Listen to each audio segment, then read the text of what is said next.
En el nombre del Padre, y del Hijo, y del Espíritu Santo. Amén. Padre nuestro que estás en el cielo, santificado sea tu nombre. Venga a nosotros tu reino, hágase tu voluntad en la tierra como en el cielo. Danos hoy nuestro pan de cada día, perdona nuestras ofensas, como también nosotros perdonamos a los que nos ofenden. No nos dejes caer en la tentación y líbranos del mal. En nombre del Padre, y del Hijo, y del Espíritu Santo. Amén. En nuestra última reunión hablábamos sobre la ideología de género, que es un tema bastante actual, es algo que está teniendo un impacto directo en gran parte de la población, especialmente en niños y jóvenes. Hoy vamos a retroceder en el tiempo 40 años. Nos vamos a ir al 5 de septiembre de 1979, que fue un día miércoles, en el cual el Papa Juan Pablo II pronuncia una de sus catequesis, una de sus audiencias más importantes, relacionadas precisamente con la unión y complementariedad entre el hombre y la mujer. Eso es lo que vamos a encontrar. Ese tema lo desarrolla el Papa en varias catequesis, empezando por ese día, 5 de septiembre, y lo que vamos a hacer aquí es prácticamente una lectura destacando algunos puntos, subrayando algunos puntos. Vayamos entonces a la página oficial, la página web del Vaticano. Ustedes pueden, los que están aquí presentes, o luego los que escuchen esta grabación, pueden ir directamente a la página del Vaticano. Recordamos, es www.vatican.va, la B corta o la V que llaman los españoles, BA.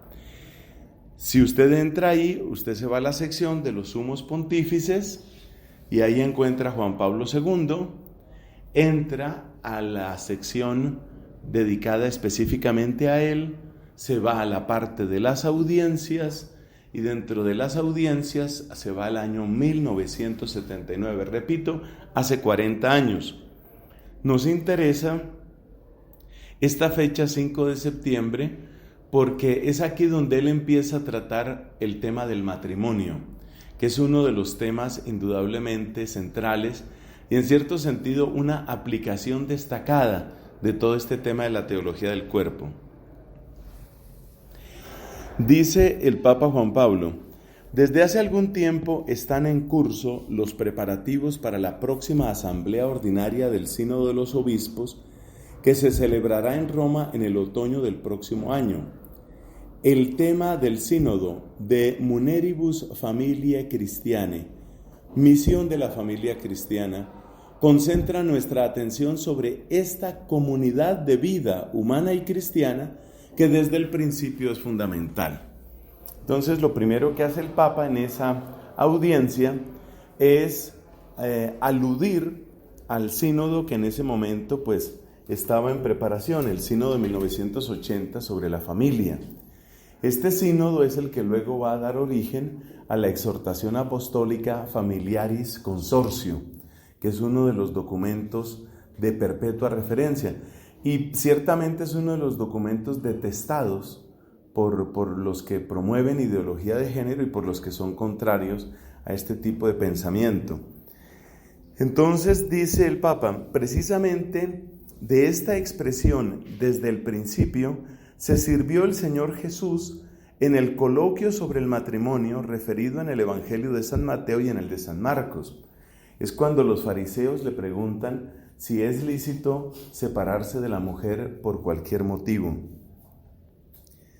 Y plantea su tema. Queremos preguntarnos qué significa esta palabra principio.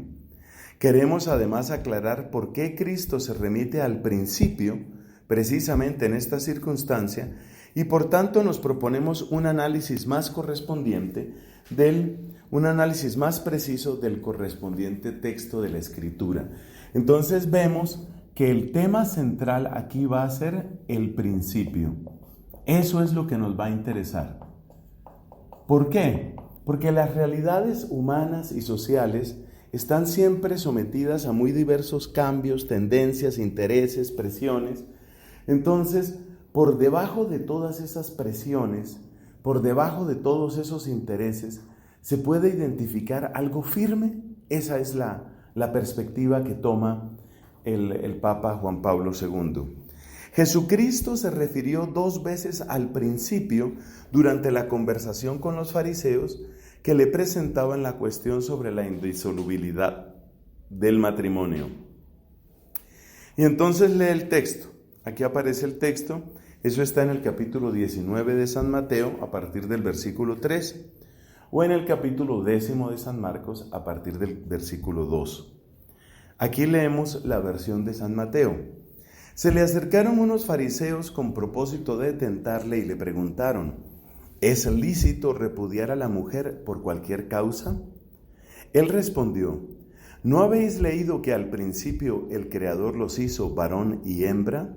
Y dijo: por eso dejará el hombre al padre y a la madre y se unirá a su mujer y serán los dos una sola carne. De manera que ya no son dos, sino una sola carne. Por tanto, lo que Dios unió, no lo separe el hombre. Ellos le replicaron: entonces, ¿cómo es que Moisés ordenó dar libelo de divorcio al repudiar? Díjoles él: por la dureza de vuestro corazón os permitió Moisés repudiar a vuestras mujeres, pero al principio no fue así. Entonces la respuesta de Cristo claramente se distancia de las discusiones inmediatas de aquella época y más bien remite al fundamento, remite al principio. Sigue el Papa. Principio significa pues aquello de que habla el libro del Génesis. Por tanto, Cristo cita al Génesis, esto es capítulo 1, versículo 27, en forma resumida. Al principio el Creador los hizo varón y hembra, mientras que el pasaje original completo dice así textualmente: creó Dios al hombre a imagen suya, a imagen de Dios lo creó y los creó varón y hembra. A continuación el maestro se remite a Génesis 2:24. Por eso dejará el hombre a su padre y a su madre y se unirá a su mujer y vendrán a ser los dos una sola carne. Citando estas palabras casi in extenso, por completo, Cristo les da un significado normativo todavía más explícito. El significado normativo es admisible en cuanto que Cristo no se limita solo a la cita misma, sino que añade: de manera que ya no son dos, sino una sola carne, por tanto, lo que Dios unió no lo separe el hombre. Ese no lo separe es determinante. Entonces, ¿qué está sucediendo en esta catequesis? Que el Papa Juan Pablo está tomando un pasaje del Evangelio, que es la controversia sobre la indisolubilidad, y a partir de esa discusión nos remite a lo que fue el designio original de Dios. En ese designio original aparece que hombre y mujer son imagen de Dios, que hombre y mujer son diferentes y que hombre y mujer forman en el matrimonio una unidad. Entonces son las tres enseñanzas claves aquí. Las 3 enseñanzas claves aquí. Vamos a ponerlas entonces. ¿Cuáles son las 3 enseñanzas? Miren, son estas. Primera, que hombre y mujer son imagen de Dios. Ese es un punto importante. Segundo, hombre y mujer son diferentes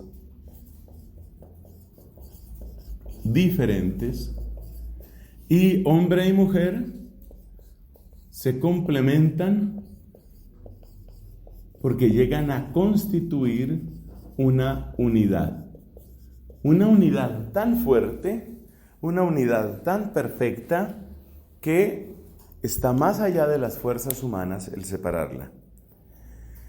Al llegar a este punto se podría sostener que el problema está concluido, que las palabras de Jesús confirman la ley eterna formulada e instituida por Dios desde el principio, como la creación del hombre. Incluso podría parecer que el Maestro, al confirmar esta ley primordial del Creador, no hace más que establecer exclusivamente su propio sentido normativo, remitiéndose a la autoridad misma del primer legislador.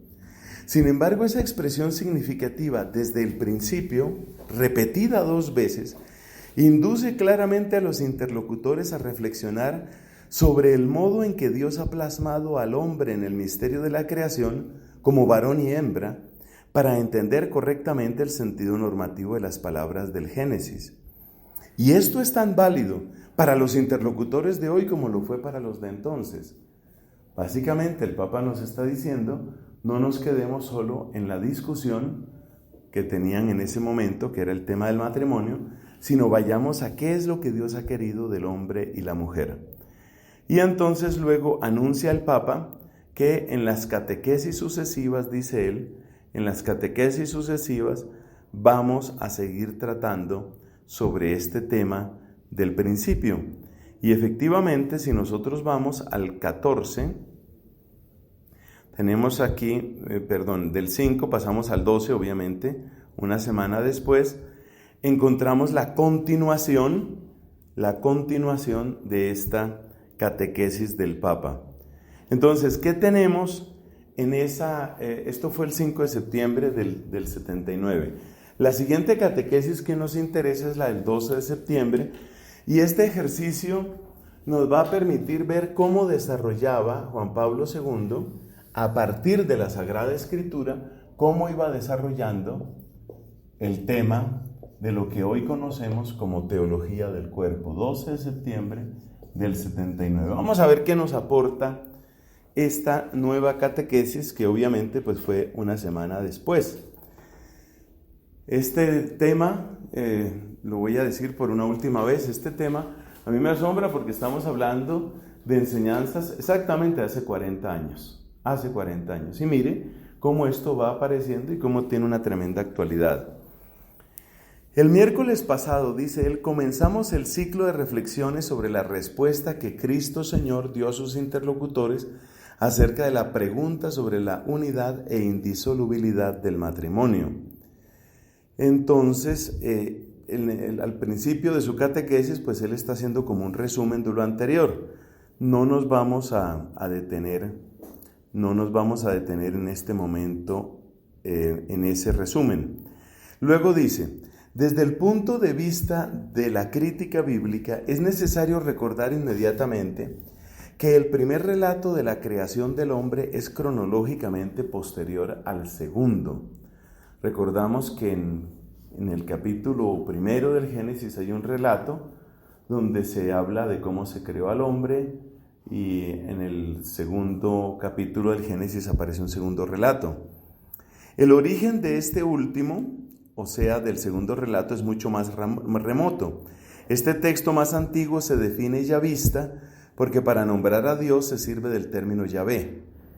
Es difícil no quedar impresionados por el hecho de que la imagen de Dios que presenta tiene rasgos antropomórficos bastante relevantes.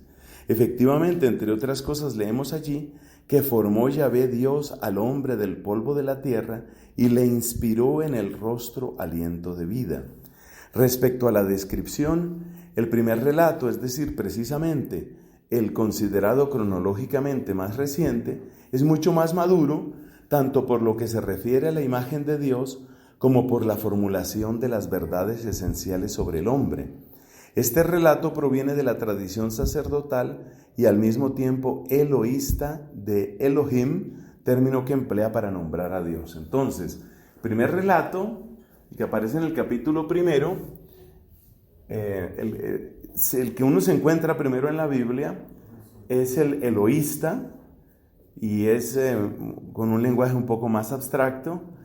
El que aparece mirando la Biblia en segundo lugar es el del capítulo segundo, y es un relato yavista. Pero cronológicamente va primero el yavista, que es más antropomórfico, y va después, o fue escrito después, el eloísta. Dado que en esta narración la creación del hombre como varón y hembra, a la que se refiere Jesús en su respuesta según Mateo 19, está incluida en el ritmo de los 7 días de la creación del mundo, se le puede atribuir sobre todo un carácter cosmológico. El hombre es creado sobre la tierra y al mismo tiempo que el mundo visible, pero a la vez el Creador le ordena subyugar y dominar la tierra. Está colocado, pues, por encima del mundo. Esto es refiriéndose al primer relato de tendencia eloísta. Entonces, fíjate, el ser humano participa del mundo material, pero al mismo tiempo está llamado a dominar el mundo material. Entonces, aquí decimos que el hombre, el ser humano, nosotros hoy acostumbramos más decir ser humano, el ser humano creado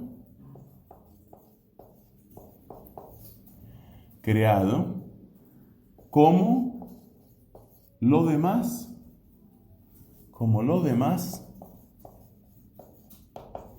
pero por encima de lo demás.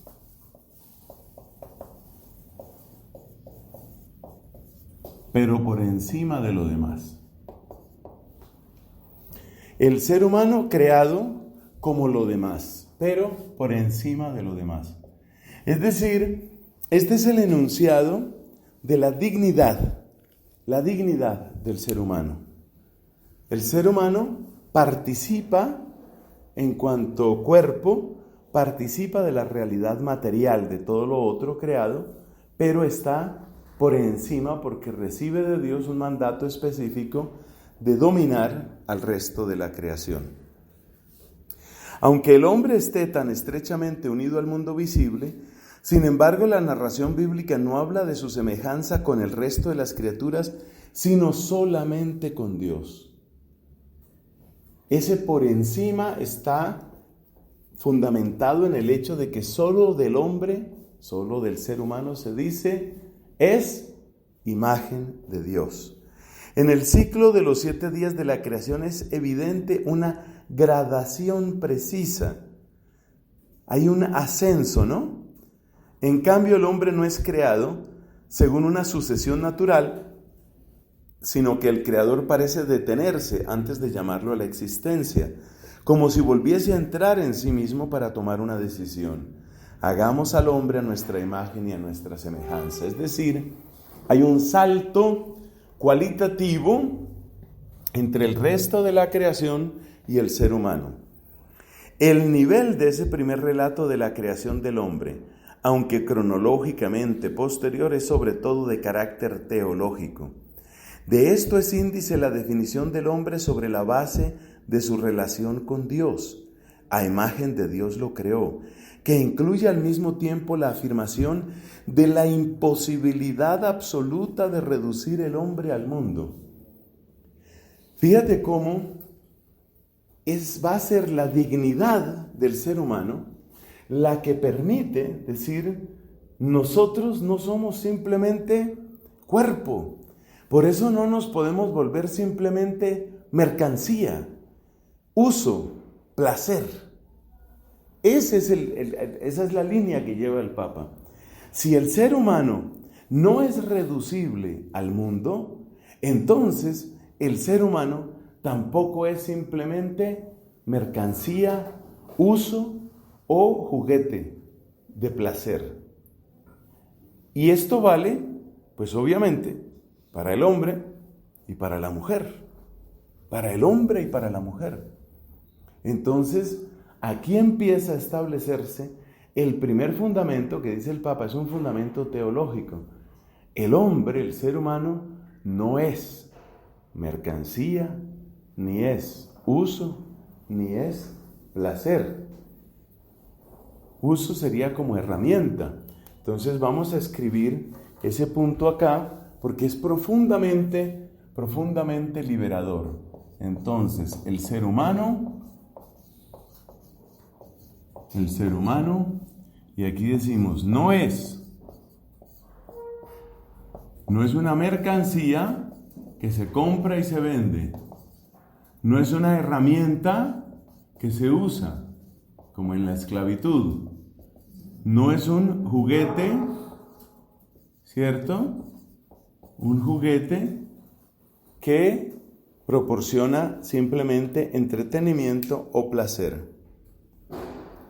Ya a la luz de las primeras frases de la Biblia, el hombre no puede ser comprendido ni explicado hasta el fondo con las categorías sacadas del mundo, es decir, del conjunto visible de los cuerpos. A pesar de esto, también el hombre es cuerpo. Génesis 1:27 constata que esta verdad esencial acerca del hombre se refiere tanto al varón como a la hembra. Dios creó al hombre a su imagen, varón y hembra los creó. Es necesario reconocer que el primer relato es conciso, libre de cualquier huella de subjetivismo.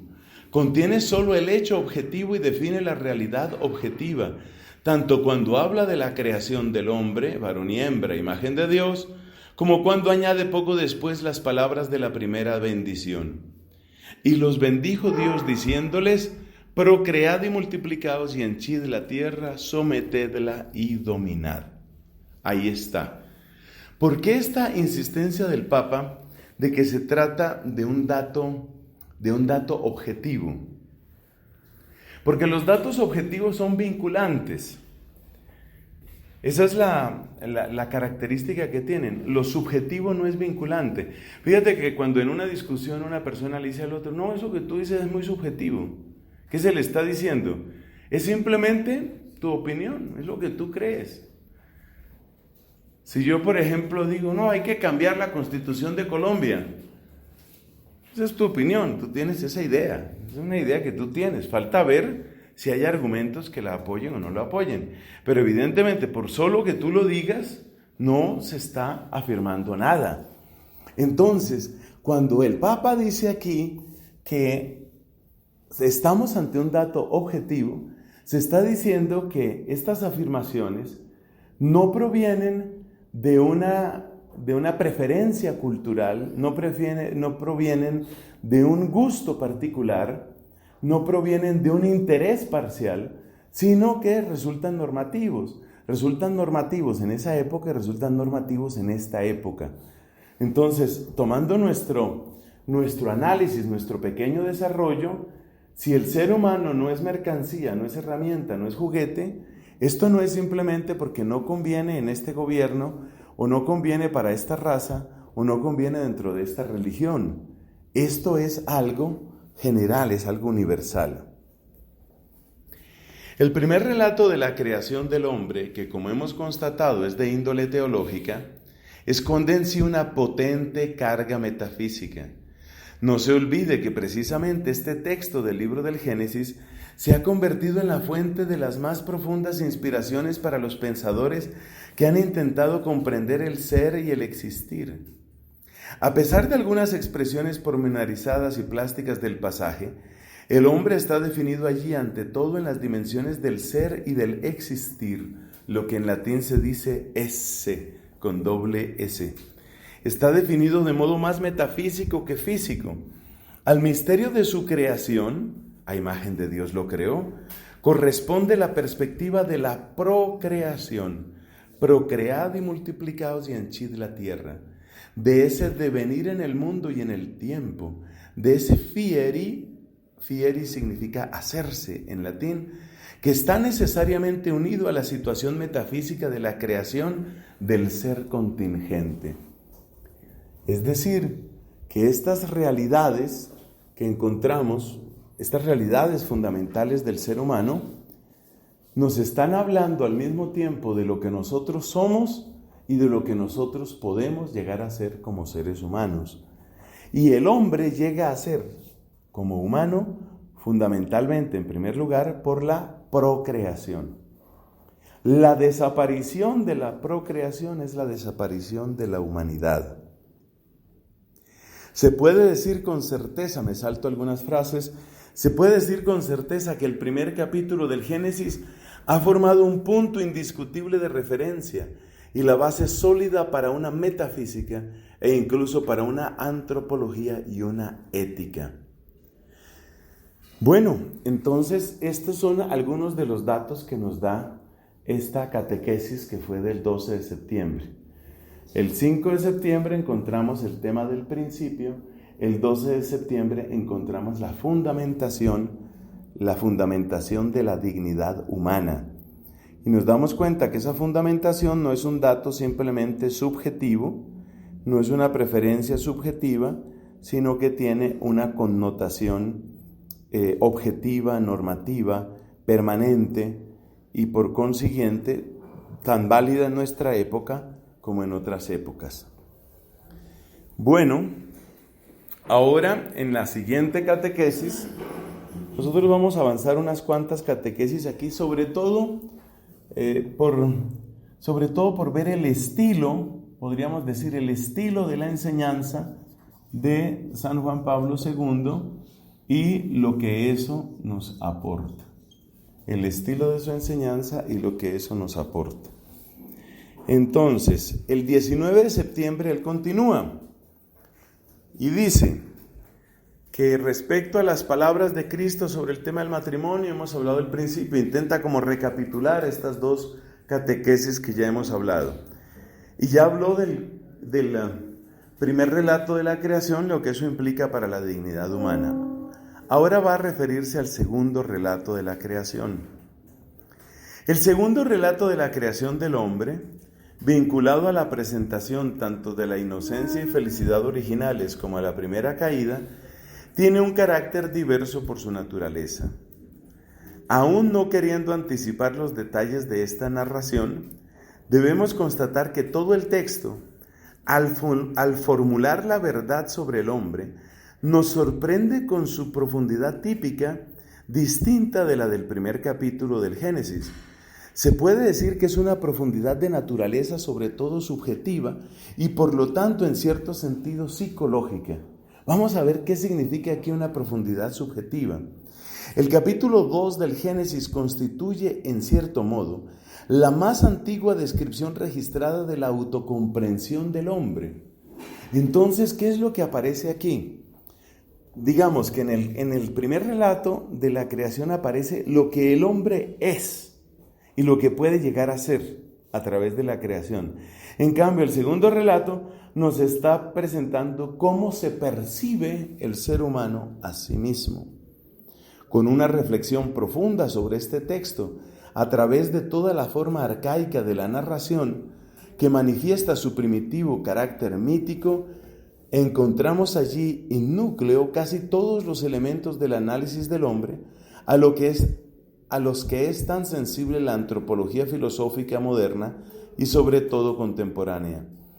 Se podría decir que el Génesis 2 presenta la creación del hombre especialmente en el aspecto de la subjetividad, es decir, en el carácter de sujeto que tiene el ser humano. Confrontando a la vez ambos relatos, llegamos a la convicción de que esta subjetividad corresponde a la realidad objetiva del hombre creado a imagen de Dios. E incluso este hecho es, de otro modo, importante para la teología del cuerpo, como veremos en los análisis siguientes. Entonces aparece ya la expresión teología del cuerpo, importante para la teología del cuerpo.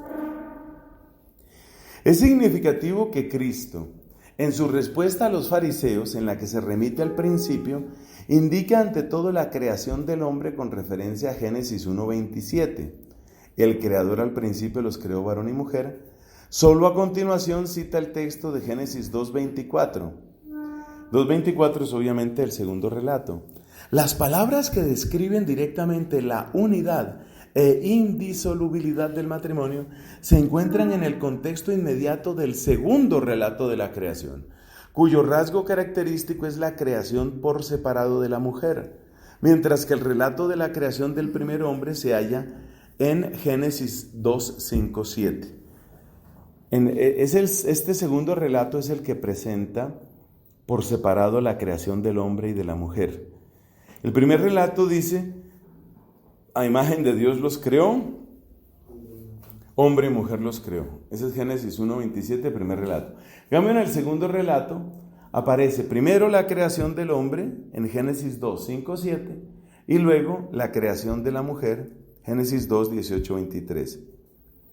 A este primer ser humano la Biblia lo llama hombre, Adán, mientras que por el contrario, desde el momento de la creación de la primera mujer comienza a llamarlo varón, Is, en relación a Isá, que es mujer, porque está sacada del varón.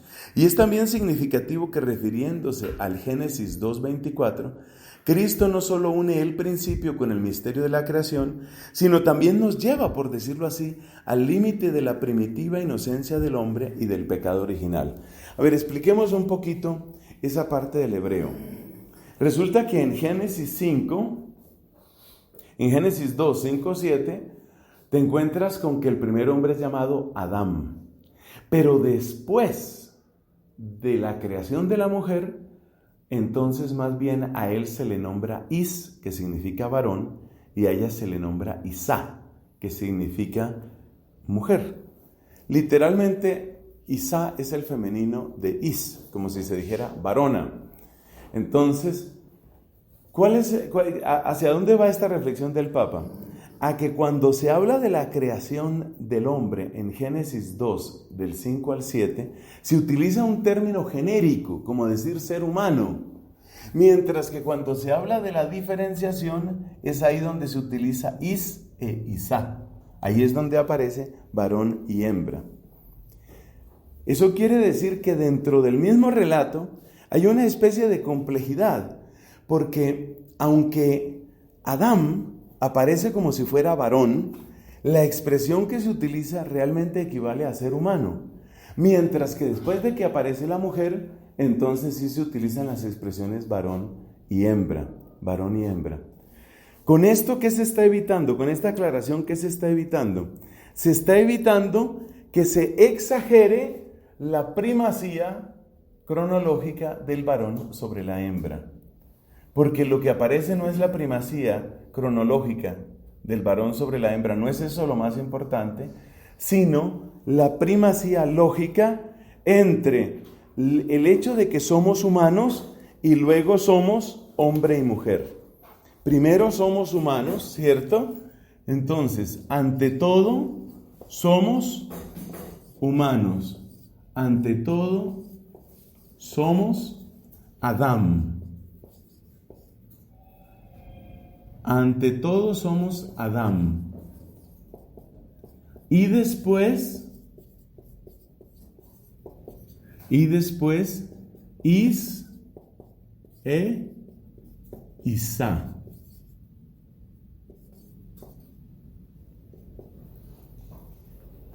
Ese es un primer dato que es importante. Es decir, no se debe utilizar el texto del Génesis para afirmar algo así como que hay más humanidad en el varón que en la mujer, porque el uso de los términos es muy preciso en el hebreo. Se utiliza Adán en Génesis 2, 5, 7 y luego se utiliza Isá en Génesis, en el otro texto que es Génesis 2 del 18 al 23. La segunda descripción de la creación del hombre ha quedado fijada en el libro del Génesis precisamente en este contexto. Allí leemos ante todo, de la costilla que del hombre tomara, formó Yahvé Dios a la mujer y se la presentó al hombre. El hombre exclamó, esto sí que es ya hueso de mis huesos y carne de mi carne. Esta se llamará varona, o sea, Isá, porque del varón ha sido tomada. Por eso dejará el hombre a su padre y a su madre y se unirá a su mujer y vendrán a ser los dos una sola carne. Luego destaca el Papa el tema de la inocencia original. Estaban los dos desnudos, el hombre y su mujer, sin avergonzarse de ello. Después de estos versículos comienza el Génesis 3 la narración de la primera caída del hombre y de la mujer, vinculada al árbol misterioso que ya antes había sido llamado árbol de la ciencia del bien y del mal. Con esto surge una situación completamente nueva, esencialmente distinta de la precedente. El árbol de la ciencia del bien y del mal es una línea divisoria entre dos situaciones originarias de las que habla el libro del Génesis. La primera situación es la de la inocencia original, en la que el hombre, varón y hembra, se encuentran casi fuera del conocimiento del bien y del mal, hasta que no quebranta la prohibición del Creador y no come del fruto del árbol de la ciencia. La segunda situación, en cambio, es esa en la que el hombre, después de haber quebrantado el mandamiento del Creador, por su gestión del espíritu maligno simbolizado en la serpiente, se halla en cierto modo dentro del conocimiento del bien y del mal. Esta segunda situación determina el estado pecaminoso del hombre contrapuesto al estado de inocencia primitiva. Entonces, ¿Qué es lo que encontramos también en esta catequesis, bastante más densa que las anteriores? ¿Qué es lo segundo que encontramos aquí? Que la relación hombre-mujer,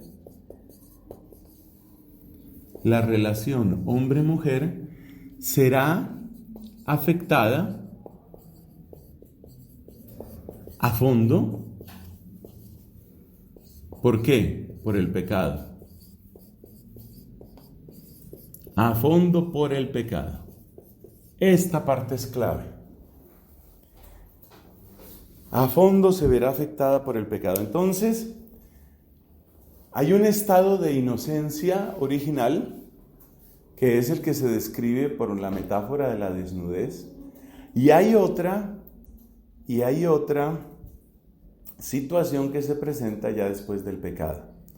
Entonces, cuando nosotros vamos a referirnos a las relaciones entre el hombre y la mujer, cuando nos vamos a referir a qué es un hombre o qué es una mujer, no debemos olvidar esta distinción, porque esta distinción marca muchas cosas. Por ejemplo, donde llega el pecado, va a llegar el deseo de convertir a la otra persona en una mercancía.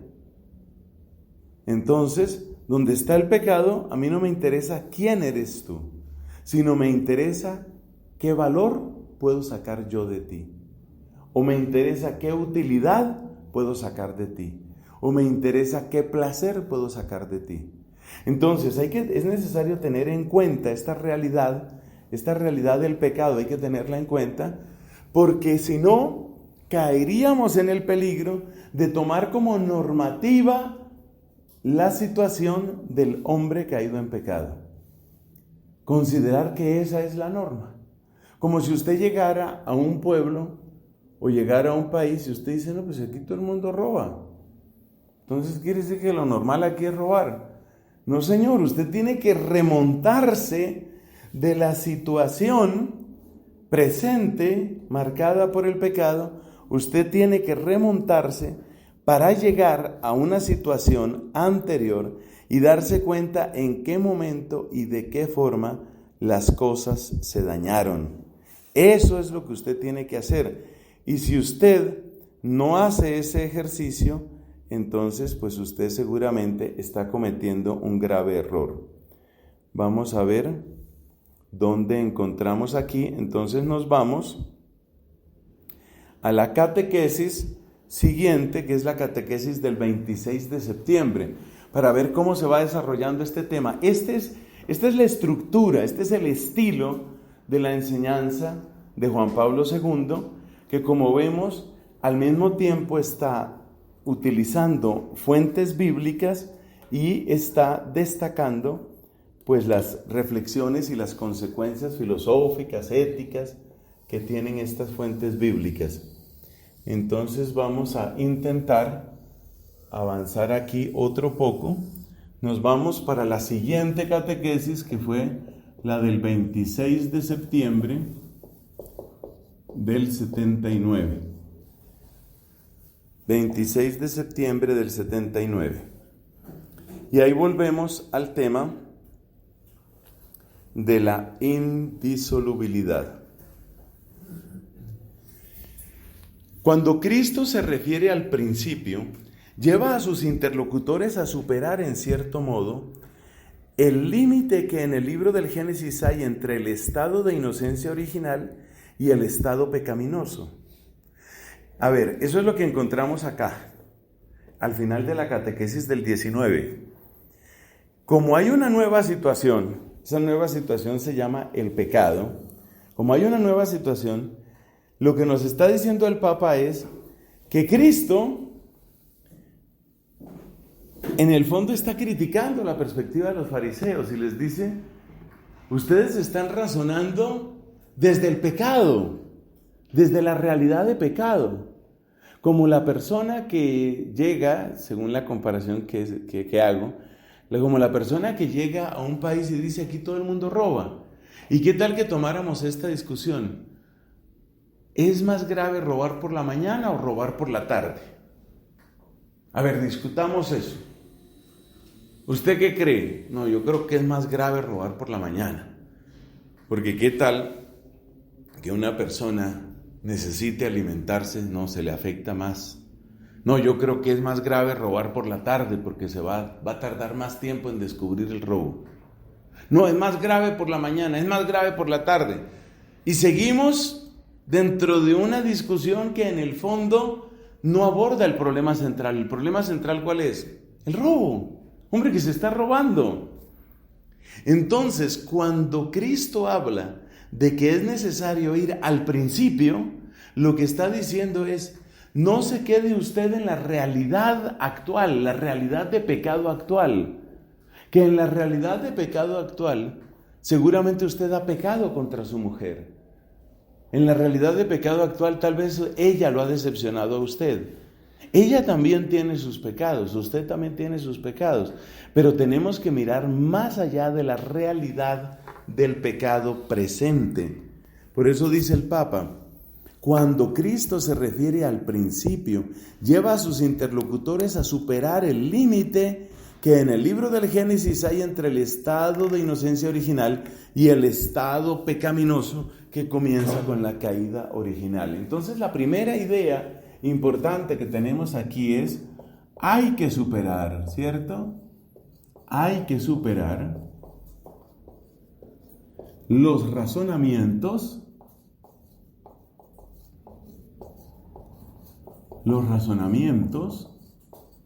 desde la normalización. Desde la normalización del pecado. ¿Qué es normalizar el pecado?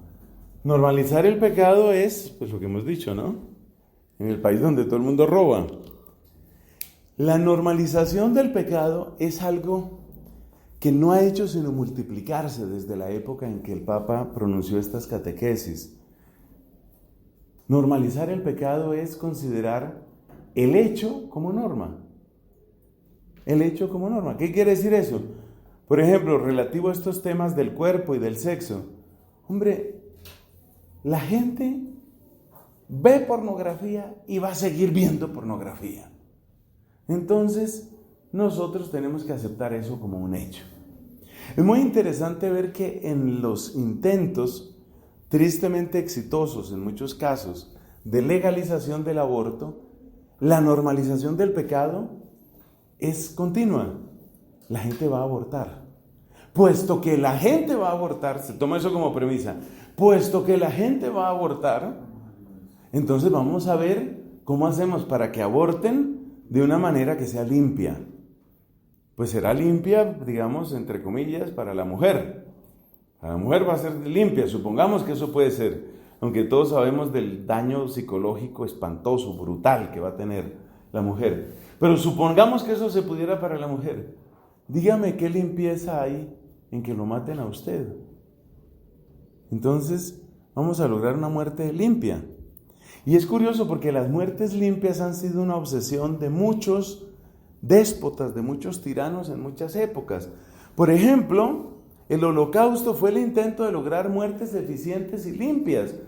Entonces matamos a la gente, por ejemplo, en las cámaras de gas, y después se recoge ese material y se echa en una fosa común. Y queda lista la cámara para los siguientes. Dicho sea entre paréntesis, ya que mencionamos el Holocausto, la cámara de gas tampoco era una muerte muy limpia. En los campos de concentración, particularmente en Auschwitz, usted mira las cámaras de gas pues, que se conservan y usted ve que la gente moría asfixiada muchas veces arañando las paredes. Es decir, era una muerte relativamente rápida, pero absolutamente espantosa. Y otra cosa muy dramática es que los gases que se utilizaban para matar a las personas eran gases que empezaban a distribuirse por su propia naturaleza de arriba hacia abajo. Eso quiere decir que cuando empezaba a llenarse ese recinto del gas venenoso, entonces primero se sentía alto y después bajo. Como mataban también a los niños, los últimos que solían morir eran los niños, que por supuesto por su estatura estaban más abajo. Pero muchas personas que se daban cuenta de que quedaba poca posibilidad de respirar arriba, se apretujaban en el piso, iban a morir de todas maneras, pero es el instinto de supervivencia. Bueno, ese es un comentario al margen sobre ese momento, esa época tan espantosa de la humanidad, pero muestra la lógica real de la muerte. Por eso, los del aborto tampoco quieren que se vean cómo quedan los fetos destrozados con tijeras o quemados con ácido o con soluciones salinas. No quieren que se vean, porque por supuesto, si tú ves eso, es como si tú estás viendo las cámaras de gas, entonces tú no quieres que eso siga sucediendo. Entonces, ¿cuál es la postura del Papa aquí? Que si nosotros nos quedamos en la normalización del pecado, si nosotros nos quedamos en que así son las cosas y así van a seguir siendo, si nosotros le damos esa autoridad al pecado, jamás entenderemos qué es un hombre, ni qué es una mujer. Jamás entenderemos cuáles son las relaciones apropiadas entre el hombre y la mujer. ¿Por qué? Porque las relaciones entre el hombre y la mujer van a estar marcadas por estas 3 palabras. Entonces la mercancía está, por ejemplo, en la prostitución. La herramienta está, por ejemplo, en la esclavitud sexual. El juguete está, por ejemplo, en la pornografía o en muchas otras partes. Entonces nunca vamos a entender la sexualidad humana si nosotros le damos la puerta abierta al pecado y normalizamos el pecado. Esa es la postura del Papa. Y luego dice más adelante, se va a referir ahora al árbol. Mire el análisis que hace, es un poquito denso el análisis que hace del árbol aquel, del conocimiento del bien y del mal. Porque ese árbol del conocimiento, pues tiene que ver con lo que nosotros sabemos, pero las consecuencias del pecado están en lo que nosotros somos. Por eso viene este análisis que va a ser un poquito denso. Simbólicamente se puede vincular este límite con el árbol de la ciencia del bien y del mal. Porque cuando cambiaron el límite al que está haciendo referencia el Papa, es el límite entre la inocencia original, que es el plan de Dios, y la culpa original, que es el daño que se autoinflige el ser humano, se autoinfligieron nuestros primeros padres, pues persuadidos, seducidos, engañados por el demonio. Entonces el límite es el límite entre la inocencia original y la culpa original. Dice, se puede vincular este límite con el árbol de la ciencia del bien y del mal, que en el texto yavista delimita 2 situaciones diametralmente opuestas: la situación de la inocencia original y la del pecado original. Estas situaciones tienen una dimensión propia en el hombre, en su interior, en su conocimiento, conciencia, opción y decisión, y todo esto en relación con Dios creador, que en el texto yavista es al mismo tiempo el Dios de la alianza más antigua del creador con su criatura, es decir, con el hombre. ¿Cuál es la primera alianza? La primera alianza está marcada por el primer mandato. El primer mandato que Dios da es: crezcan, multiplíquense, dominen la tierra, y luego les dice: pueden comer de todo, pero no coman del árbol de la ciencia del bien y del mal. Ese es el análisis en el que estamos. Entonces la primera alianza tiene esas breves cláusulas con las que Dios quiere preservar la inocencia del ser humano. ¿Qué sucedió? Estas situaciones tienen una dimensión propia en el hombre, en su interior. Todo esto en relación con Dios creador, que en el texto yavista es el Dios de la alianza. El árbol de la ciencia del bien y del mal, como expresión y símbolo de la alianza con Dios, rota en el corazón del hombre, delimita y contrapone 2 situaciones y 2 estados diametralmente opuestos. Las palabras de Cristo que se refieren al principio nos permiten encontrar en el hombre una continuidad esencial y un vínculo entre estos 2 diversos estados o dimensiones del ser humano. Es decir, aunque el pecado cometido en ese árbol, según el relato del Génesis, aunque el pecado cometido en ese árbol ha producido una ruptura brutal, no todo ha quedado roto. Es posible, de algún modo es posible acceder a esa realidad que era previa al pecado. Es posible acceder. Nosotros podemos remontarnos de algún modo a esa inocencia original, por lo menos en nuestra comprensión.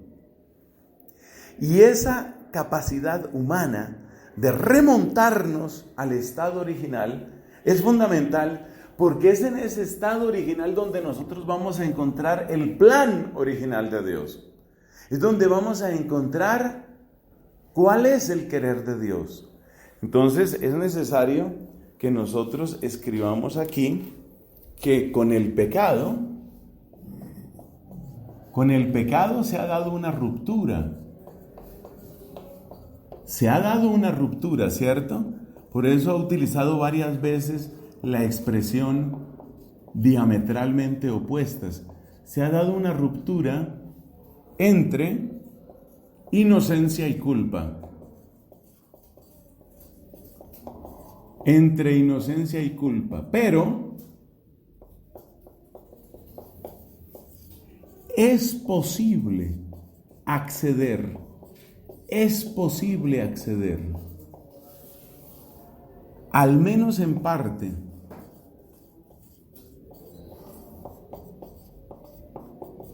a esa situación original.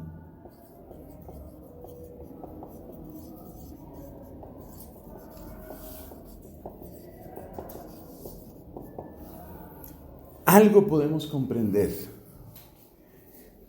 Y de hecho, esa comprensión que alcancemos, aunque sea parcial, aunque sea incompleta, es la que puede darle un sentido, la que puede darle una ruta al ser humano extraviado por el pecado. Observemos esto. Si el hombre no pudiera acceder de ninguna manera al plan original, ¿a qué era lo que Dios quería? Estaríamos absolutamente perdidos. Es decir, no tendríamos ninguna ruta. Daría exactamente lo mismo el bien que el mal. Que por cierto es la crítica que hace el profeta Isaías, ¿no? Hay de aquellos que llaman bien al mal y mal al bien. El estado de pecado, dice el Papa, forma parte del hombre histórico, tanto del que se habla en Mateo 19, esto es del interlocutor de Cristo entonces, como también de cualquier otro interlocutor potencial o actual de todos los tiempos de la historia, y por lo tanto, naturalmente, también del hombre de hoy. Pero ese estado, el estado histórico precisamente, en cada uno de los hombres, sin excepción alguna, hunde sus raíces en su propia prehistoria teológica, que es el estado de inocencia original.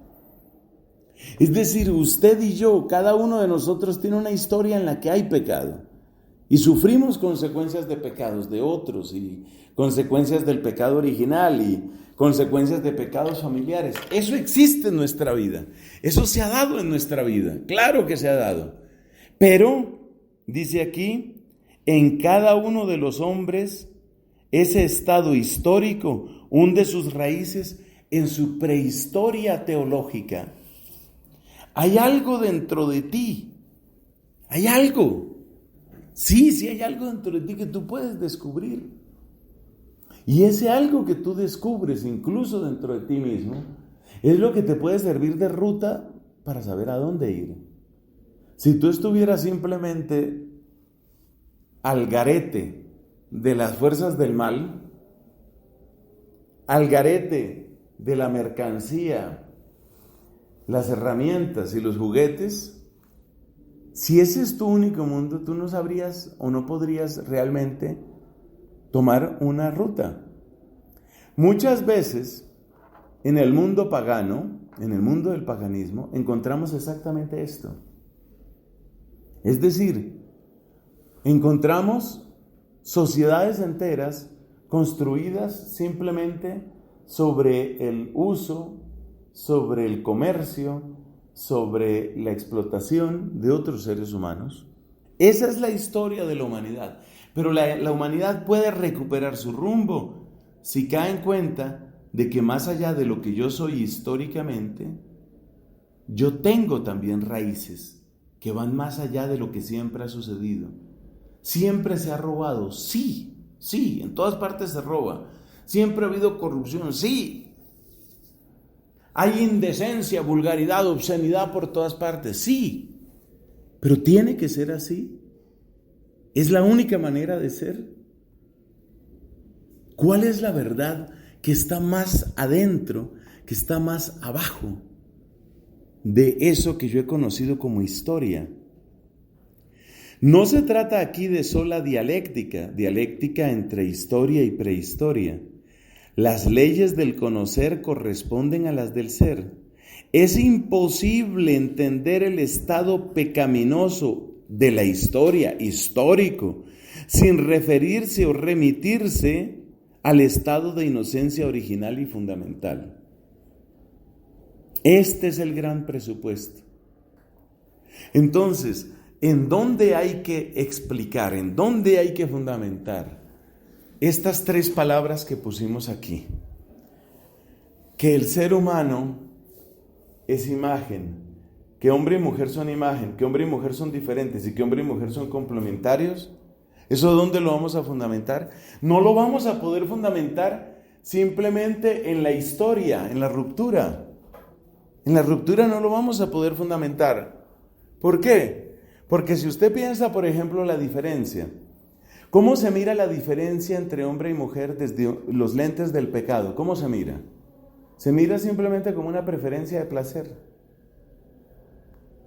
Aquí ya estamos sacando las consecuencias que el Papa todavía no saca, él lo desarrolla en otras catequesis, ¿no? ¿Cómo se mira? A mí me interesa mucho esa frase. ¿Cómo se mira el ser humano? La diferencia entre hombre y mujer, ¿cómo se mira con los lentes del pecado? Desde la óptica del pecado. Preferencias de gustos. Es lo único que interesa. Porque como desde la perspectiva del pecado, lo único que interesa es lo que sirva para el comercio, lo que sirva para el poder o lo que sirva para el placer, como eso es lo único que interesa, entonces, ¿qué es lo único que interesa de que usted sea hombre? Que usted tiene unas preferencias sexuales. Es lo único que interesa. Y si usted en sus preferencias sexuales cambia, entonces la ideología de género, ¿qué le va a decir? Que ahora su ser cambió. Entonces usted cambió sus preferencias. Sus preferencias antes eran que usted prefería, por ejemplo, las mujeres, pero después se hastió de mujeres. Ya estuvo bien la cantidad de orgías con mujeres y todos los placeres y todas las posiciones y todos los juguetes, ya quedó usted hastiado de mujeres. Vamos con los hombres y después vamos con los niños, vamos con los animales, vamos con los juguetes, vamos con los robots, vamos con lo que sea. Entonces, con los ojos, con los lentes del pecado, la diferencia entre hombre y mujer es un asunto de preferencia sexual. Esa es una conclusión que nosotros sacamos en este momento. Una conclusión que no aparece explícitamente en las palabras del Papa, pero es exactamente lo que él quiere que nosotros hagamos, ese análisis. Entonces vamos a escribirlo aquí, incluso lo vamos a escribir con otro color para destacarlo. Con los ojos, con los lentes, vamos a decir aquí, con los lentes del pecado, es decir, si nos quedamos únicamente en la situación histórica, es que hoy la gente es así. A veces en pastoral juvenil eso se oye, no, es que eso los jóvenes no lo admiten. Como si fueran ellos los que tienen que determinar lo que es admisible o no. ¿Qué tal que ese razonamiento aplicáramos para otras cosas? No es que los ladrones no van a estar de acuerdo con ese código penal. ¿Usted qué opina de eso? ¿Qué tal que las leyes se hicieran de ese modo? Con los lentes del pecado, la diferencia entre hombre y mujer,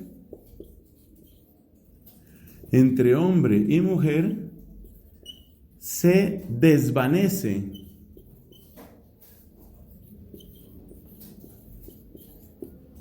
Y queda reducida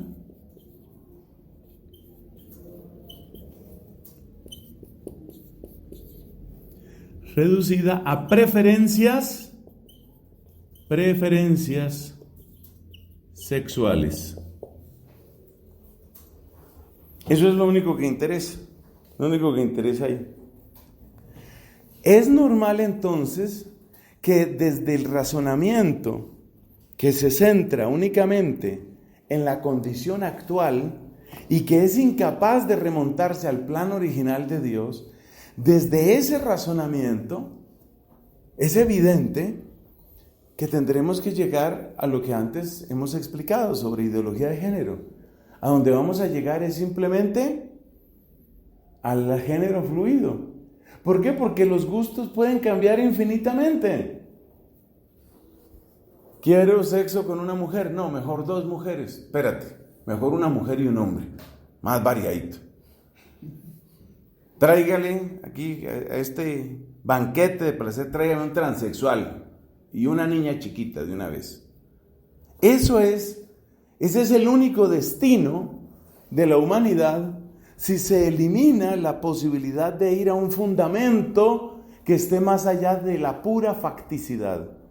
¿Qué es la pura facticidad? Los hechos, lo que la gente hace. No es que la gente hoy no quiere eso, es que la gente no quiere eso, la gente eso no le interesa, ellos realmente no van por ese lado. Entonces, esta es la importancia de ir al principio. Esa es la importancia del principio. La importancia del principio es superar la facticidad. De lo que se trata en el fondo es eso. De lo que se trata es de no quedarnos con que las cosas son así y así son. Y eso quiere decir que si son así, entonces no hay nada que hacer, porque ese es el principio. Pues resulta que sí hay respuesta. Vamos a mirar unos últimos textos.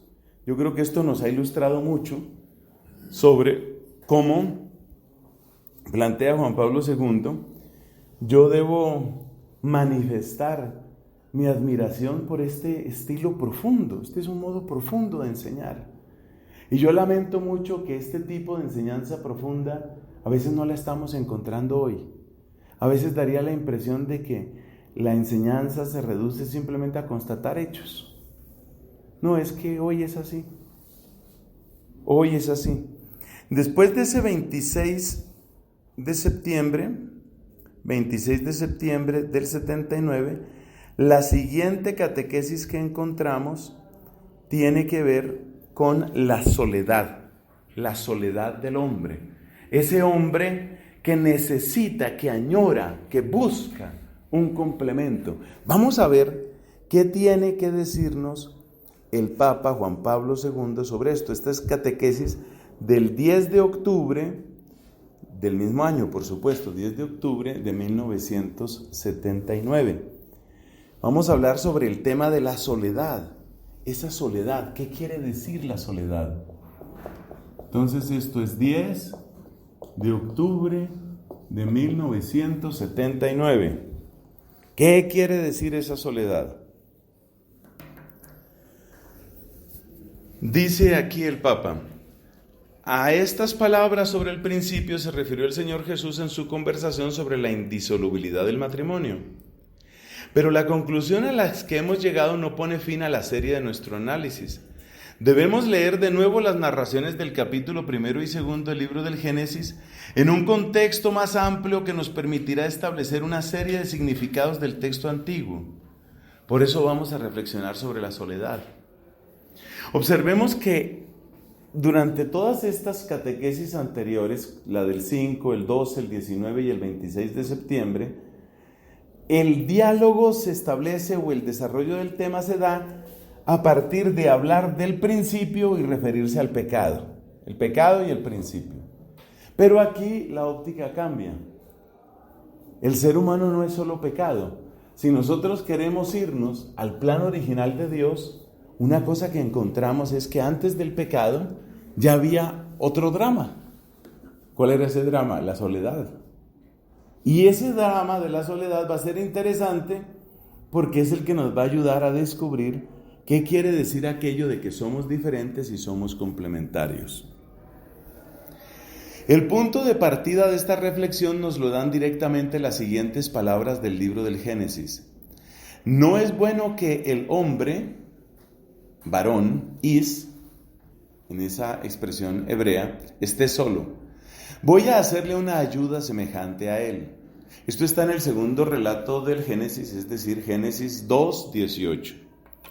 Es Dios Yahvé quien dice estas palabras. Forman parte del segundo relato de la creación del hombre y provienen, por lo tanto, de la tradición yavista.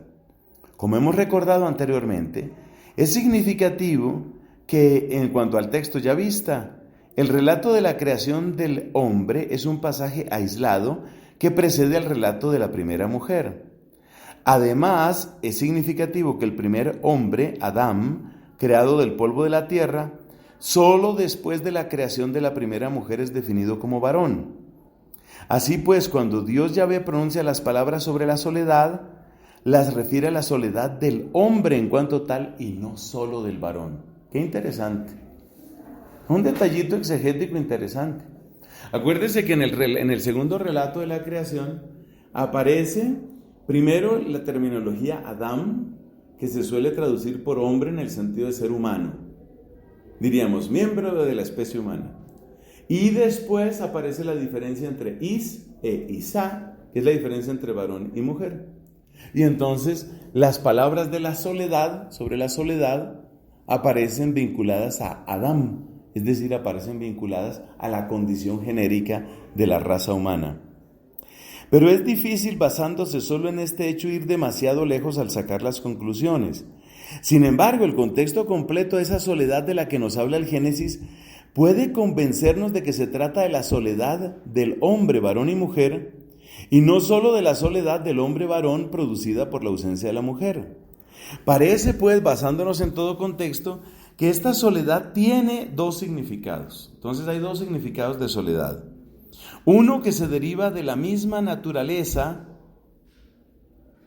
de la naturaleza misma del hombre, y otro que se deriva de la relación varón-mujer. Entonces lo primero que aparece aquí es que hay dos soledades. Hay dos soledades. ¿Cuáles son esas dos soledades? Pues mire, la primera, nos dice él, la primera es la soledad del ser humano, ¿sí? Y otra, o sea, el Adán. Y otra es la soledad que se da en la relación hombre-mujer. Y esta es la relación entre Is e Isá. Y hay que estudiar un poco estas dos soledades. El problema de la soledad se manifiesta únicamente en el contexto del segundo relato de la creación del hombre. En el primer relato no existe este problema. Allí el hombre es creado en un solo acto como varón y mujer. El segundo relato habla primero de la creación del hombre y solo después de la creación de la mujer de la costilla del varón. Concentra nuestra atención sobre el hecho de que el hombre está solo, y esto se presenta como un problema antropológico fundamental, anterior en cierto sentido al propuesto por el hecho de que este hombre sea varón y mujer. Este problema es anterior no tanto en el sentido cronológico cuanto en el sentido existencial. Es anterior por su naturaleza. Así se revelará también el problema de la soledad del hombre desde el punto de vista de la teología del cuerpo, si llegamos a hacer un análisis profundo del segundo relato de la creación en Génesis 2. La afirmación de Dios Yahvé, no es bueno que el hombre esté solo, aparece no solo en el contexto inmediato de la decisión de crear a la mujer, sino también en el contexto más amplio de motivos y circunstancias que explican más profundamente el sentido de la soledad originaria del hombre. El texto yavista vincula ante todo la creación del hombre con la necesidad de trabajar la tierra, y esto correspondería en el primer relato a la vocación de someter y dominar la tierra. Después el segundo relato de la creación habla de poner al hombre en el jardín, en el Edén, en el jardín de Edén o en el jardín Edén, y de este modo nos introduce en el estado de su felicidad original. Hasta este momento el hombre es objeto de la acción creadora de Dios Yahvé, quien al mismo tiempo como legislador establece las condiciones de la primera alianza con el hombre. ¿A qué conclusión nos lleva esta primera reflexión? que el hombre creado se encuentra desde el primer momento frente a Dios como en búsqueda de la propia entidad. Se podría decir en búsqueda de la definición de sí mismo. Entonces, la soledad, llamémosla así, universal, la soledad general, la soledad del ser humano, es una soledad que lo lanza ¿hacia dónde? Hacia Dios. Mientras que la otra soledad, que es la que surge en la diferencia hombre y mujer, es la que hace que el hombre busque a la mujer y la mujer busque al hombre. Esa atracción, ese es el otro nivel de soledad. Entonces, ¿qué es lo que nosotros encontramos? Encontramos que la soledad del hombre no puede ser saciada con nada del mundo visible. Lo dice aquí, el hombre está solo porque es diferente del mundo visible, del mundo de los seres vivientes. Analizando el texto del libro del Génesis, somos testigos, en cierto sentido, de cómo el hombre se distingue frente a Dios Yahvé de todo el mundo de los seres vivientes con el primer acto de autoconciencia y de cómo por lo tanto se revela a sí mismo y a la vez se afirma en el mundo visible como persona. Entonces, la primera soledad, la soledad que vamos a llamar aquí general, nos invita a todos a buscar a Dios.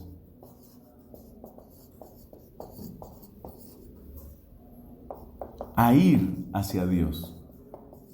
Ahí aparece la frase famosa de San Agustín: nos hiciste, Señor, para ti, nuestro corazón está inquieto hasta que descanse en ti. Entonces, esa es la soledad general. Pero luego está también esta otra soledad a la cual va a hacer alusión el Papa en otra catequesis, y esa otra catequesis es la que encontramos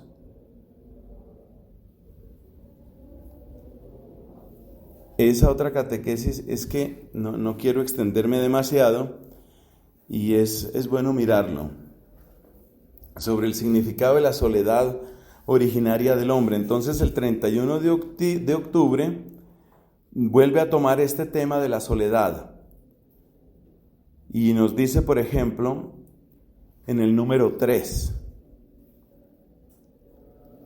el hombre, como sujeto de la antigua alianza con el Creador, es colocado ante el misterio del árbol de la ciencia. El significado originario de la soledad del hombre se basa sobre la experiencia de la existencia que le ha dado el Creador. Es decir, el hombre toma conciencia de su existencia, toma conciencia de que es dueño de sí. Decía el filósofo Zubiri, Javier Zubiri, decía que una persona es un de suyo formalmente suyo. Es decir, que cada uno de nosotros puede decir, hasta un cierto punto, claro, yo soy mío. O sea, tú puedes tomar comando de tu vida. O sea que en la catequesis del 31 de octubre nos vuelve a destacar este asunto, cómo nosotros a la vez descubrimos nuestra grandeza y nuestra soledad al tomar conciencia de nuestra existencia. Tengo una vida, puedo dirigir esta vida. Al mismo tiempo eso es grandeza, porque eso no lo puede hacer el perro. El perro, el elefante, el delfín, la tortuga, el pulpo, seguirá su vida. Seguirá lo que es propio de su instinto. Si tú le pones un obstáculo, lo podrá vencer tal vez. Ayer estaba mirando un video muy gracioso. Sobre cómo el elefante es tan hábil. Los elefantes son supremamente hábiles para para vencer obstáculos. Entonces, por ejemplo, a esos elefantes les ponen cercas eléctricas y aparecía un elefante que agarra un palo de la cerca por el lado de la madera, y lo empuja hasta que lo dobla, pero sin tocar el alambre, ¿no? Entonces, destroza la cerca, pero sin tocar el alambre, y después de que cae la cerca, entonces ya pasa. Y otro, más inteligente todavía, la gente llamaría eso inteligente. Más inteligente todavía, otro resulta que toma un palo y con un palo, por decirlo así, pisa los alambres, dobla el palo, pisa los alambres y bota la cerca. O sea, los animales son buenos para eso. Los animales pueden vencer las dificultades. Claro que pueden vencer las dificultades. Un animal puede lograr muchas cosas. Eso es así. Pero si ese animal no tiene esos obstáculos, él está completamente tranquilo y feliz, y lo que nosotros podríamos llamar saciado. El animal queda saciado. ¿Saciado en qué? En su entorno inmediato. El ser humano, en cambio, toma conciencia de su existencia y a partir de esa conciencia, pues tiene que resolver la vida. Y ahora, ¿yo qué voy a hacer con mi vida? Vamos a irnos finalmente a la catequesis. Obviamente pues son tantas, ¿no? Vamos a irnos al 14 de noviembre, yo creo que es la que estoy buscando, 14 de noviembre del 79, donde se habla de la unidad originaria del hombre, porque ya vemos que hay una primera soledad que es la que nos manda a la trascendencia y hacia Dios. Siguiendo la narración del libro del Génesis, esto es 14 de noviembre de 1979, siguiendo la narración del libro del Génesis, hemos constatado que la creación definitiva del hombre consiste en la creación de la unidad de dos seres. Esto es 14 de noviembre de 1979. La creación está incompleta. La creación solo se completa cuando tenemos hombre y mujer. Su unidad denota sobre todo la identidad de la naturaleza humana. En cambio, la dualidad manifiesta lo que a base de tal identidad constituye la masculinidad y la feminidad del hombre creado. Esta dimensión ontológica de la unidad y la dualidad tiene al mismo tiempo un significado axiológico. Entonces, hay que mantener la referencia a dos cosas. Referencia a la unidad y a la dualidad. Serán los dos una sola carne. Eso es unidad. El hombre se siente atraído por la mujer por el hombre, eso es dualidad. Y hay que mantener las dos cosas, unidad y dualidad. Y eso tiene consecuencias axiológicas, nos dice el Papa. Del texto del Génesis y de todo el contexto se deduce claramente que el hombre ha sido creado como un don especial ante Dios, pero también como un valor especial para el mismo hombre. Primero, porque es hombre. Segundo, porque la mujer es para el hombre y viceversa, el hombre es para la mujer. Entonces, hay una característica de don. ¿Cuál es la palabra que conecta la unidad con la dualidad? Y aquí vamos llegando al final de nuestras reflexiones.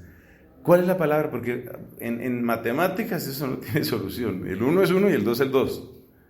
Eso no tiene más.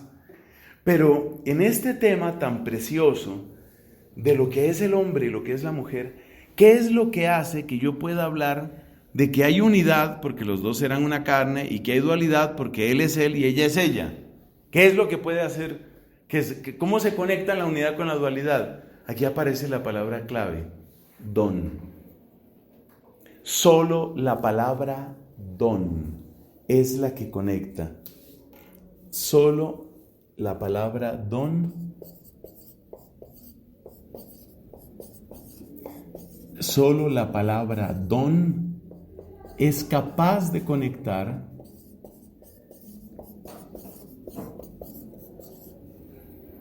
es capaz de conectar unidad y dualidad.